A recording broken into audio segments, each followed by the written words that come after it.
Hey everyone, and welcome to this Risky Business product demo. These are the video demos we do, which give our sponsors an opportunity to show you the technology that they make, because sometimes seeing is more important than just talking about it on a podcast.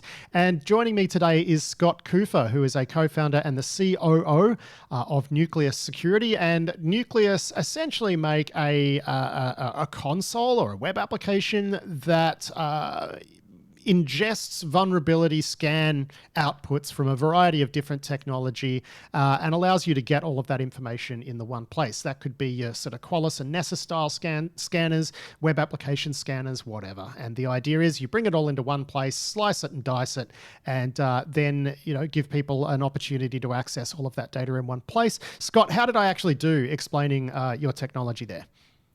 You did pretty good, Patrick. But at the same time, you've been talking about it for a couple years on the podcast now, so I expect you're an old hat at this. There you go. So, I mean, that is the basic description, though, isn't it? It's basically you ingest all of this information from scanners across, and these are scanners that hit different parts of the stack as well. So, web app scanners, other stuff that looks for typical CVEs, and then you can, say, well, this division of the company has these vulnerabilities, and you can assign owners essentially to bugs, right? Right. It's if you boil it down, it really was meant to solve all of that kind of weird in-between state between a scan happening and the patches actually running, or even the code being pushed to fix different vulnerabilities. There's, in our estimation, close to 100 different weird sub-processes that need to happen kind of in order to make vulnerabilities disappear. And, nobody really manages any of those, and it's across different teams. And so nobody really knows what to do with vulnerabilities once they've actually been discovered. And, even just asking basic questions of your data is very difficult, especially when you start looking in complex environments and thinking at scale. It just becomes a real challenge to actually do vulnerability management. Like, we all know kind of what it means, right? Hey, we have to scan for stuff and assess our vulnerabilities and assess our technology stack. Not just CVEs, but configuration vulnerabilities and cloud vulnerabilities and all those sorts of fun things that are new.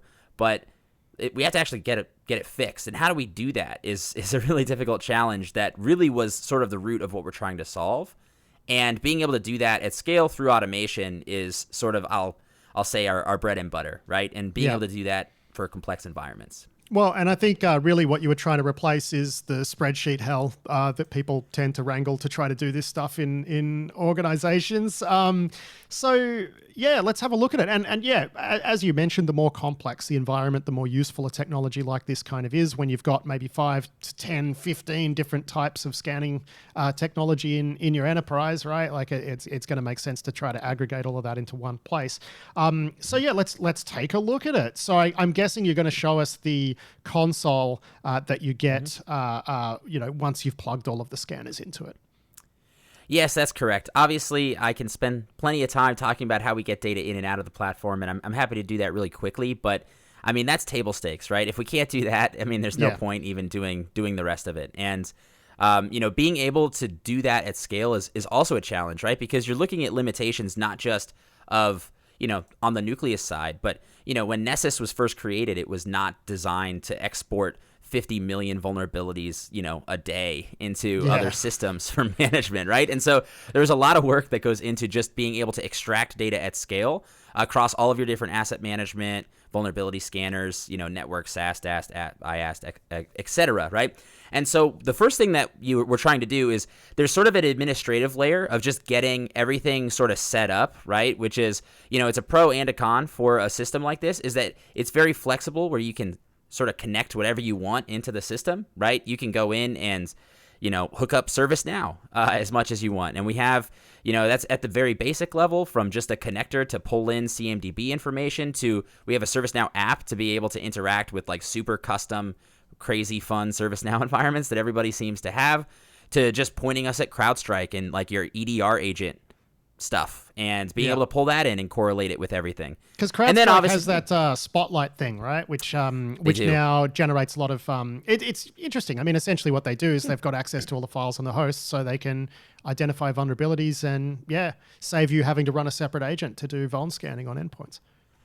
Absolutely. And actually, that's a pattern that we're starting to see and this is something we laugh about a lot, actually, right? Because when I first started, everything was host-based, right? It was all agent-based vulnerability scanning. And then everybody was like, oh no, agents are too much of a pain. We want to go to full-on network scanning.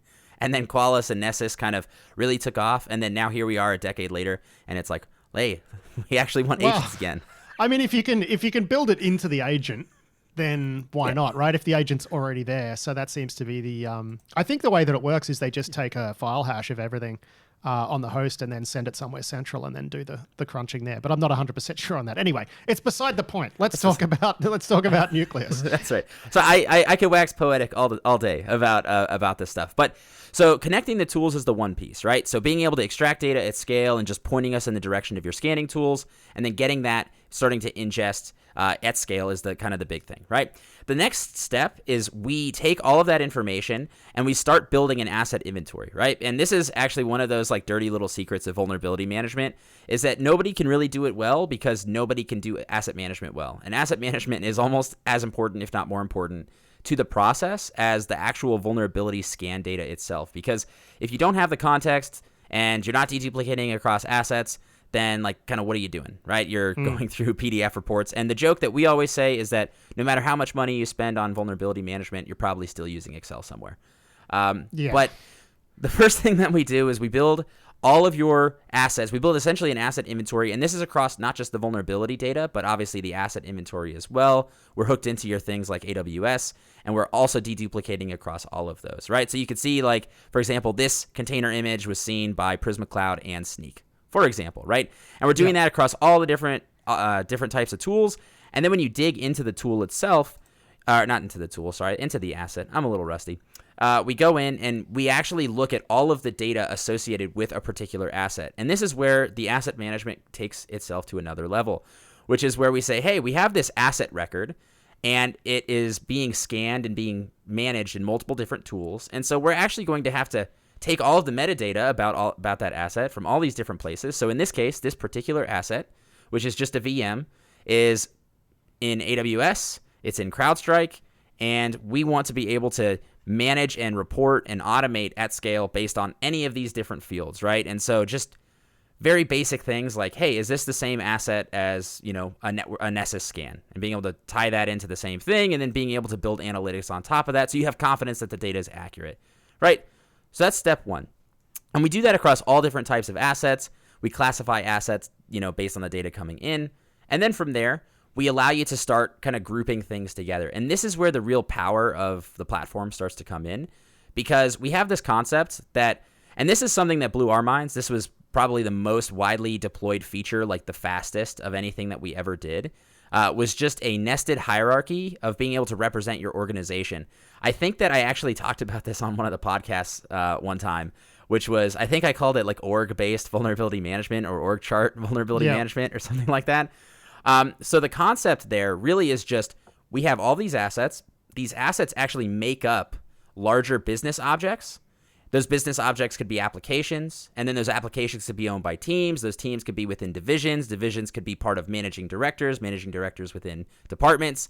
And I want to be able to represent all of that in one place. And I want all of that mapped automatically using the automation framework that's built into Nucleus. And so the example here is we're looking at this accounting app, right? So this accounting app is made up of a bunch of different things.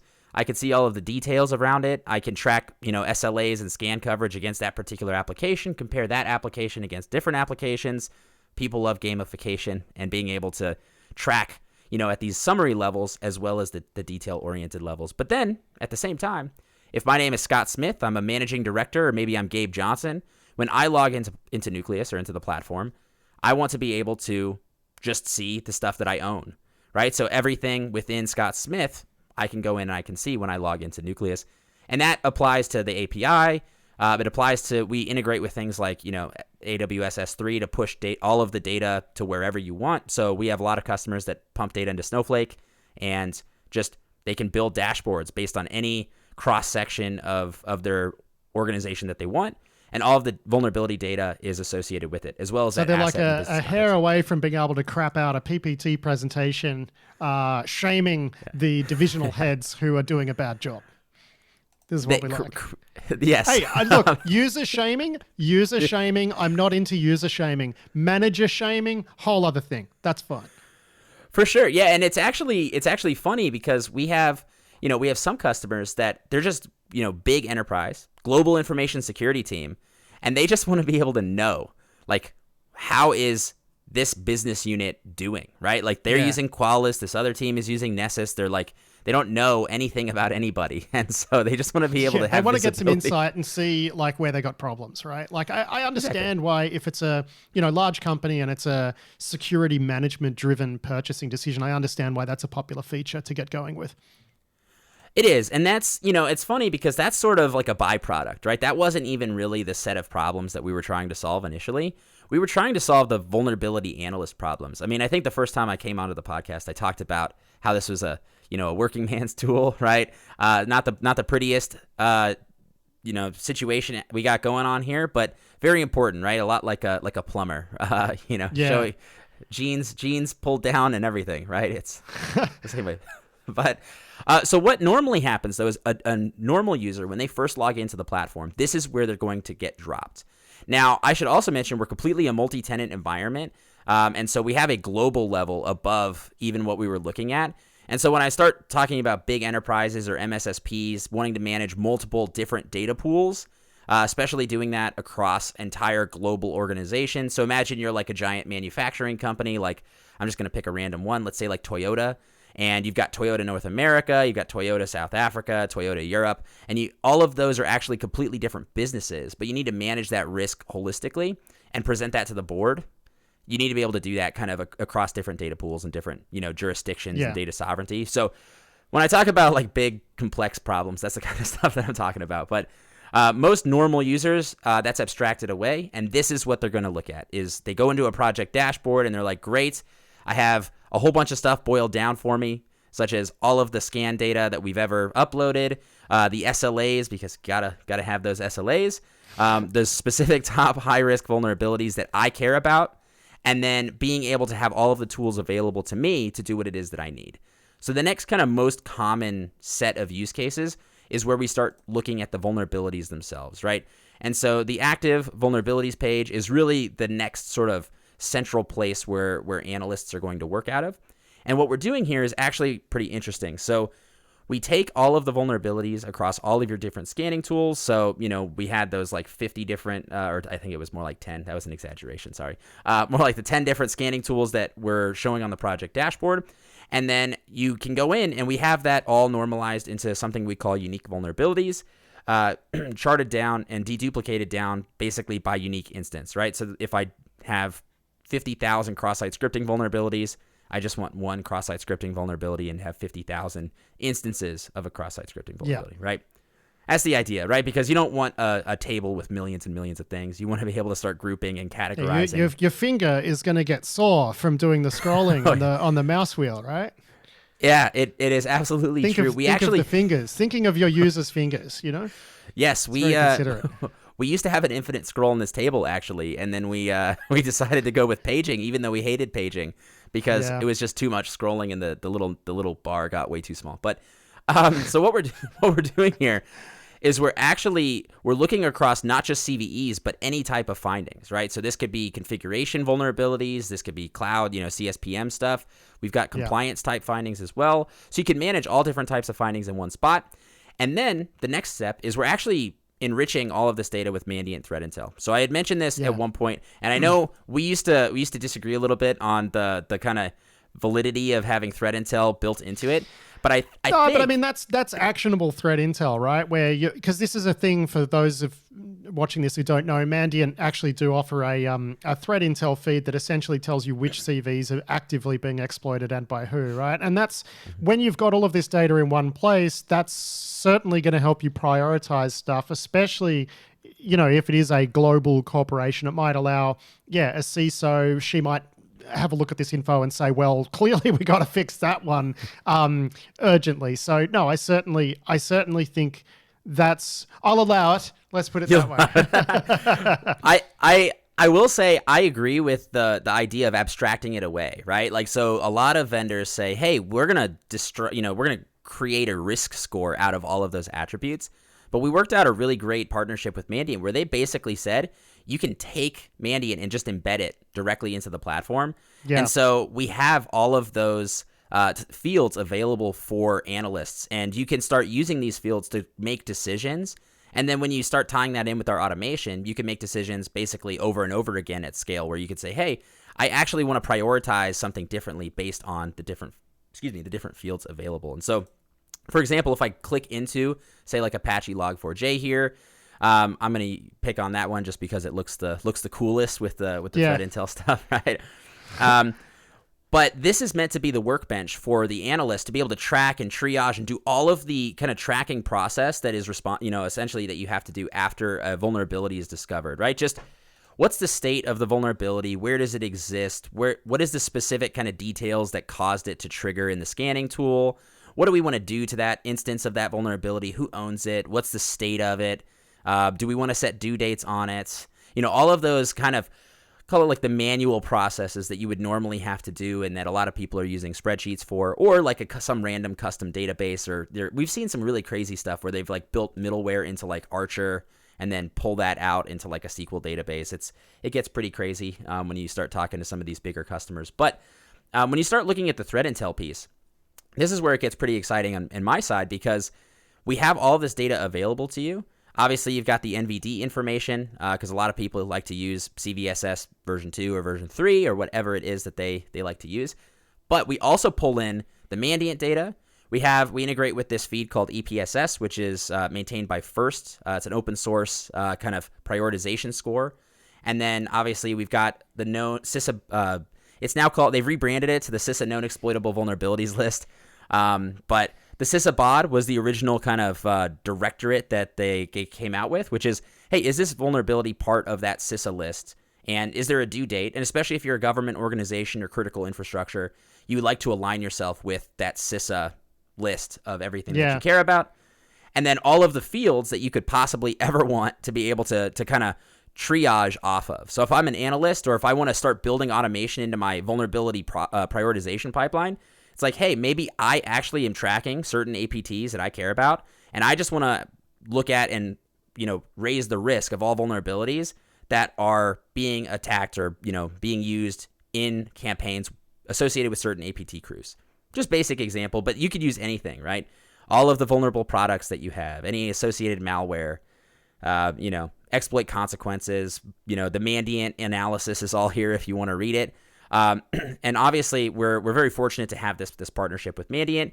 And then you can also bring your own threat intel feed as well. So if Mandiant isn't good enough, because you have, done your analysis and, there's some limitations that you're, as an organization, you want to kind of work around with different threat feeds, you can bring your own. So for example, you can bring recorded future, and we have all of the risk rules that they trigger that this vulnerability has. And it's actually really interesting to see how different feeds rate different vulnerabilities. So we're actually going to be publishing some research on that later this year. That'll be fun, right? Because I imagine there's just some cases where it looks like they're completely at odds and it's kind of arbitrary, right? It is fun, and in Nucleus, all you have to do is basically sort by the Mandiant risk column and the recorded future column, and you could be like, hey, what's the top risk of Mandiant and what's the lowest risk recorded future, and just see what you get back. But yes, it'll be interesting. We're undergoing that research project now, and there's some interesting findings. And can't wait to talk about them on the podcast. Sweet. So that's the vulnerability section, right? So the vulnerability section is like the source of truth for all of the vulnerabilities currently in your environment. Obviously, if you take actions on those vulnerabilities, they're going to get remediated. So just being able to track what have you fixed over time, over a specific period of time, filtered by specific asset groups. And then again, building queries, building searches based on what it is that you care about, and then saving those searches so that you don't have to keep redoing them. So, and then being able to say, hey, I want the output of that search sent to me on a schedule. So let's just say every week I want an update of all the new critical vulnerabilities that are on publicly facing assets that Mandiant's rated as critical. Just, whatever cross. I mean, that sounds like it's worth knowing about. It is. Yeah, right. So that's the idea, is that we are trying to get to the point where you could be a little bit more proactive and start kind of building logic into your process, and then just have that work for you kind of in the background. And then as your teams are doing their job, you're going to essentially get credit, and all the tracking and all of the monitoring is just going to happen. rather than having to go out and have it be a separate process. Because right now, your remediation happens, right? And there's like multi-step process to make that happen. And then you have to get that feedback, and then you have to like kind of track that this event happened. So it's like, we want to do a patch, right? So we have to go raise a ticket in ServiceNow, and then we have to monitor that the ticket in ServiceNow has been fixed. And then I have to like track somewhere that a patch was applied. Now I have to go rescan it, right? And so it's like just even doing basic things like that become very difficult. And so we're trying to get to a point where it's a collaboration, and it's really a vehicle for change in the environment. So rather than just focusing on, hey, our SLA for critical vulnerabilities is 7 days, it's, well, what's a realistic timeline for what we're trying to do based on our environmental profile. And so we're trying to just make it like a much more automated and smart system rather than just kind of a free-for-all, which is what most of the time seems like. I think the interesting thing about a product like this, right, is that probably 80% of the value is the fact that you're just bringing the data into one place in the first place, right? And then from there, it's building features. I mean, I'm guessing that's been the journey for you and your team, right? Yes, it's been about 4 years of building aggregation and deduplication, and then the rest of the time just building like, oh, we want this widget, and oh, we wish that we had this drop down, and we want to search this way. Yeah. But yeah, the second big part, I would say, so the aggregation is a big piece of it. But instead of 80%, I'd say it's probably 50%. Yeah. And then the other 30% to get us to that 80 is actually just organizing the data and being able to keep it up to date. Because it's great to say, oh, well, we can add our assets to an asset group. But if like it doesn't stay up to date, it really doesn't matter because it goes stale, within minutes if you're lucky. And so the way that we get around that is through automation. So we provide the tracking and the organization capabilities, and then the automation, when we talk about automation, is more about automating that stuff as opposed to automating patches, because nobody really wants a vulnerability management guy to go in and circumvent your change management process and your patch management process because he said it was important. Much as we love the vulnerability management guys, they don't know more than the patch management people around the system, right?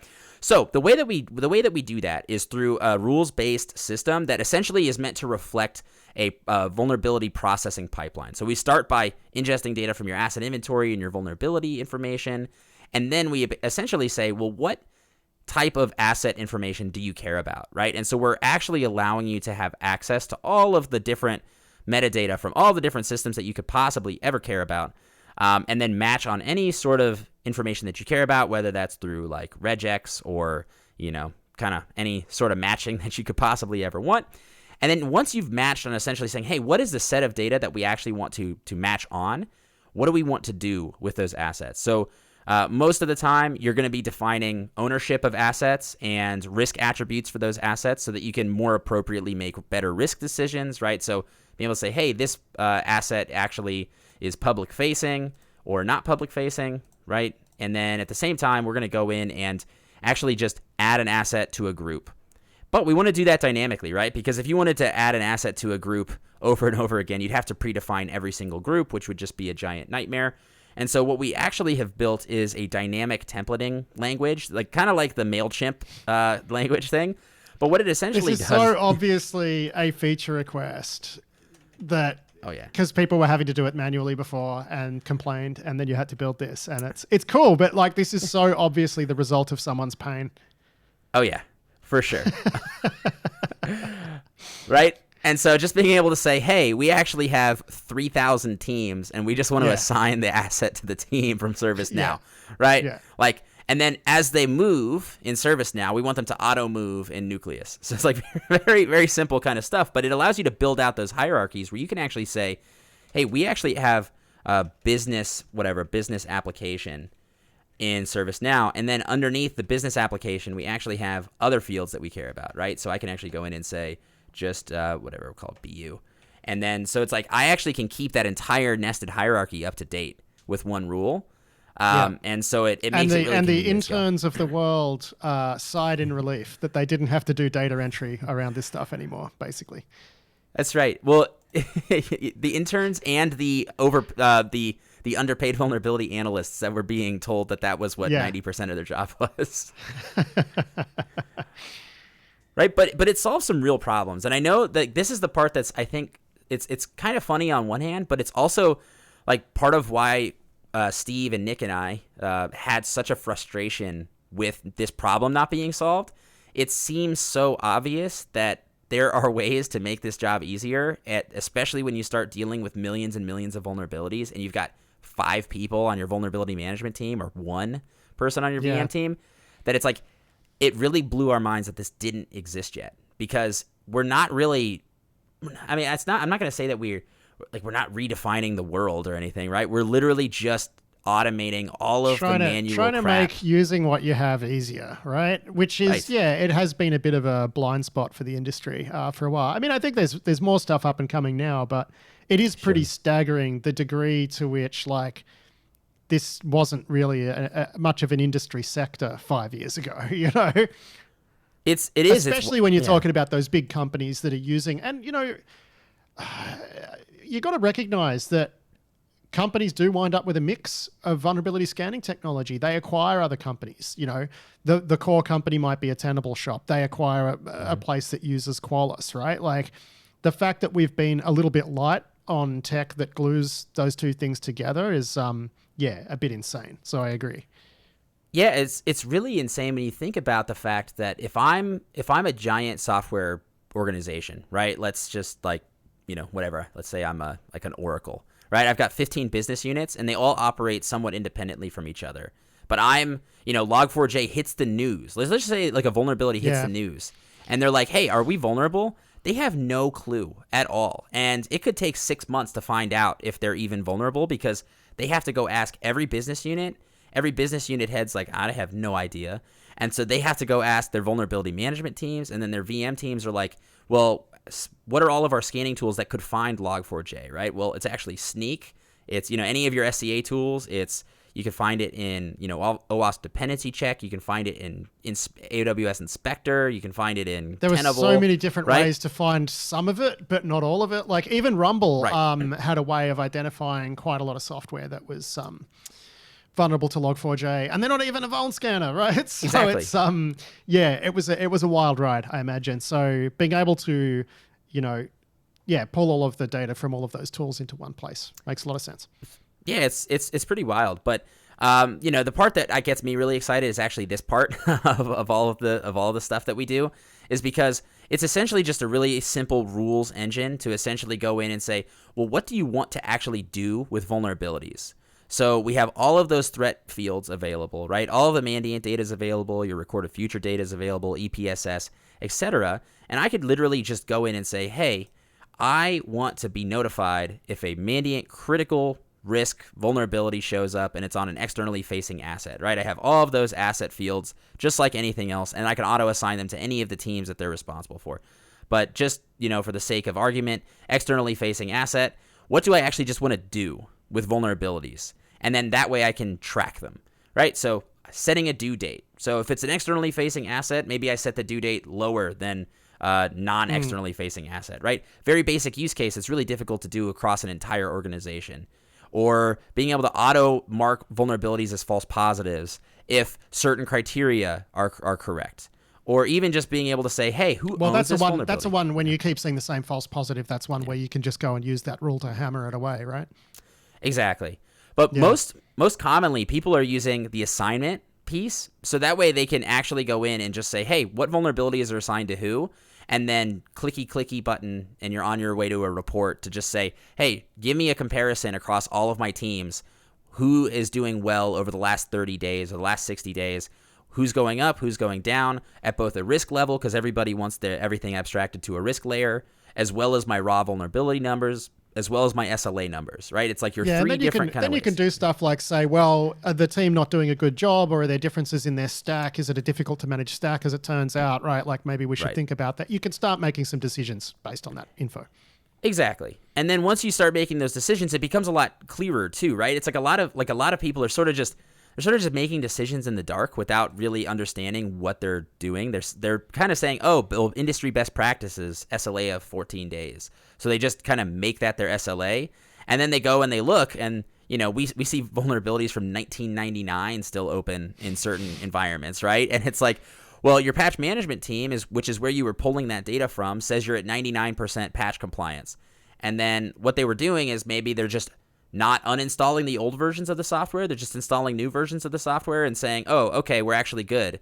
But then you go and you just look at the data and you're like, well, it's so clearly not good, right? You're 376 days to fix vulnerabilities. And then you have to, it allows you to have data to have a real conversation with your executives, right? Is our SLA unreasonable, or is it a thing where we need to actually invest more to meet, like, do you actually want to meet that SLA? And if so, we need to make some real changes. So it gives you the data that you need to take to your leadership to do what you need to do.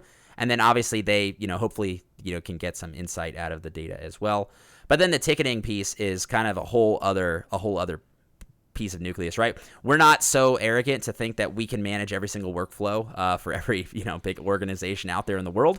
And so what we do is we sort of essentially you're like a ticketing way station though, right? Mm-hmm. Like you get to normalize Vuln data, and then as a result you're spitting out uniform tickets and saving you from having to do those integrations with every scanner. There's that, which you can't even really do because you can't really assign owners, and there's exactly there's layers missing from it. There are, and then the main use case that we see, and probably the most beneficial one, is that different vulnerabilities on the same assets are actually owned by different people and oftentimes are being managed in different tools. So there's the person who manages Apache, and then there's the person who manages the web app, right? Exactly, and they do it on the same asset. So being able to just reflect that there's different owners on the same asset, on different vulnerabilities, is kind of the core use case that we help with, right? You don't have to build that routing into Jira and ServiceNow and all these other tools, and then have ServiceNow interact with Jira, because you go push it into ServiceNow and then route it to internal ServiceNow and then push to Jira and then back up. It's like, hey, we have one spot, and if it's Apache, we actually want it to go to ServiceNow, this team, assign it to the business owner. And if it's this type of vulnerability, say it's like an application layer, we actually want it to go to Jira. And then we can manage all of our SLAs based on that as well. And so it all just kind of fits together in this nice little package of, well, now what's happening is you get a new vulnerability or new set of 50 million vulnerabilities that comes in, and you say, well, what should happen in this case? Well, we don't want to create 50 million tickets, right? Because that's just nobody's going to do anything with that. But we can go in and we can prioritize, we can analyze all the data, we can triage it, and then, oh, by the way, you can do all of that through automation, and you could essentially just predefine how that should work. And then once all of the chips land and you're like, we've gone through all of that processing, well, now we can take our remediative action, and then just everything else is just monitoring, right? As tickets get updated, we just pull in the states of those tickets. We automate based on changes to the tickets. So, hey, we know that we have to rescan this set of vulnerabilities because the tickets were closed, but the vulnerability is still open. Click a button, generate that, send that off to the assessment team, and then you're on your way. And then it only gets, these are just the core building blocks. But when you start adding CSPM and pen testing and even just pushing random stuff like Tanium or weird home built scanners. You guys were ahead on the, pen testers actually using a platform like this to report remediation steps, right? Because I remember when you first shipped that, I spoke to some pen testers I knew, and they're like, but it's hard for a system like that to know the context of vulnerabilities. And it's like, it's where it's going, right? Which is instead of having a pen test, and even there are companies now that just do pen test reports that are more, hands-on, more designed to spit out tickets and things like that. So definitely ahead on that. It seems to be where it's going. Absolutely. So we actually have some great partnerships with tools that do that. So AttackForge is a great example. That's who I was thinking of actually with the with the pen test reporting. Yeah, Phil and Stas are great. We partnered with them a while ago on a couple mutual customers. So that's pretty sweet. But they have a plugin that essentially you just click a button and it pushes all your pen test final pen test results up into Nucleus. Their whole thing is instead of a Word document that nobody reads, you can actually break it up into actionable chunks and then, use something like this to get those things resolved. Yeah, I think we did a webinar with them at one point, actually. A little shout out to Anyway, this isn't an AttackForge this is not. Demo. This is a Nucleus demo. Great, yeah. So we like to give shout outs to the partners, right? So in a nutshell, at a high level, that's really what Nucleus is all about. I think, I could talk for literal hours about all the different individual use cases, but at a high level, we're aggregating all of that data. We've got it all in one spot. We're building asset inventory out of that. And then that asset context allows you to make decisions about vulnerabilities. And you also have the added context of the threat intel to make additional better decisions about your vulnerabilities. And then you use all of that data. We have our marketing team built a triangle, right? So your assets, vulnerabilities, and threats. I gotta do the shout out to the marketing team. And the idea is that once you have that data, it allows you to start automating a whole bunch of different decision-making processes, such as just, how do we want to report? How do we want to triage? How do we want to track? What do we want to look at that's assigned to different teams at different layers? We've got obviously your, risk profiles, right? So there's a risk-based vulnerability management layer because, the industry analysts and market loves this, right? I've got 50 million vulnerabilities. What do I fix? We've got about 10,000 criticals. Of those 10,000 criticals, how do I subdivide and stack rank those into, a consumable list? And how do we kind of figure out which ones are the highest risk vulnerabilities? So we do that as well. But all of these use cases are really just enabled by that kind of underlying principle of we have all of this data already in existence. And the problem is not a data generation problem. We don't need more scanning tools. We need ways to manage all of the data at scale so that we can keep up as a business, right? Especially when we're looking towards cloud and agile development, right? Like we're going to start seeing a lot more challenges that relate to, we're scanning with Nessus, but all of my assets are ephemeral. Well, guess what? Like Nessus can't really handle ephemeral assets super well. And we actually find that we deduplicate like up to 50 or 60% within just a single scanning tool. So even if you're just using like a Qualys or a Tenable.io, like literally you upload that data to Nucleus and we're saying, oh, look, these are all the same thing. It's just was spun up and spun down, or it's an externally facing versus internally facing network ports. And so, hey, guess what? Those are the same assets. And you have a clearer picture just of the data. So we're kind of designed for the management of the data, whereas like all of the vulnerability scanners, they're not really designed for the management of the data, much as they call themselves, managers of the vulnerability ecosystem. I'm with you on that. And I think, the thing here is too, you're not pretending that this is some light touch tool that, set and forget, right? And everything, it all just automatically automates. This is the tool that if that you would want your vulnerability management team, at the very top of the vulnerability management globally, structure. This is where those people will live, basically. Absolutely, and we've actually been very surprised. We have 500 or 600 daily active users in some of our customers, and I know for a fact they don't have 600 vulnerability analysts, and so a lot of those are remediation teams, a lot of those are developers or product owners that are embedded with development teams to figure out what to prioritize. That's a lot. I mean, I'm not surprised you're surprised. 500 or 600 active users in one company. It's a lot. That's daily. It's a lot. Yeah, that's something that it's a tool that me and two of my friends built, and now 600 people from one company are using it in a day. Like it's wild. Yeah. All right. Well, Scott, I think that's actually a pretty good place to leave the demo. I think you've given us a really nice overview of sort of key benefits and all of that, and shown us the pretty console. That's right. Demo 101. Got to see the pretty console. A pleasure to chat to you, and I'll be talking to you again on the Risky Business podcast soon. Cheers. Sounds good, Pat. Thanks for having me.